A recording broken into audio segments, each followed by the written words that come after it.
Halos isang linggo din akong walang maayos na tulog kaya sobrang haggard ko na talaga. Kakaot ko nga lang pala niyan sa 8 to 5 shift ko. Tapos naglakad-lakad lang din ako niyan para makahanap ng makainan. Gutom na kasi ako niyan guys. Gusto ko talagang maglakad-lakad kapag ganitong oras. Hindi pa kasi siya masyadong mainit guys at para na rin ma-enjoy ko yung view. Plano ko din sanang mag-jogging tuwing day off ko kaso wala akong kasama. At isa pa, tinatama din kasi akong bumangon kapag day off ko.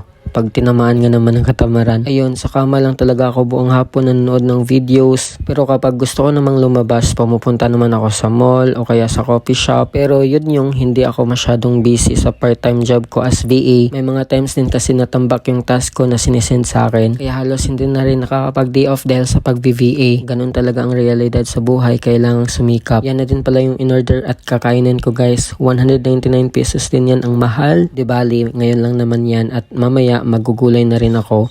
Panay kain na rin kasi ako sa fast food chain guys kaya hindi na rin siya healthy at magastos na din. Nagka-crave ako nung talbos ng kamote na sinasawsaw sa bagoong. Ang sarap pa naman nun. Sarap din i-partner ng boiled okra at talong tapos kamatis. Grabe, mapapa-extra rice ka na lang talaga. O siya, yan na lang muna guys. Masyado nang mahaba yung video na to and see you on my next one.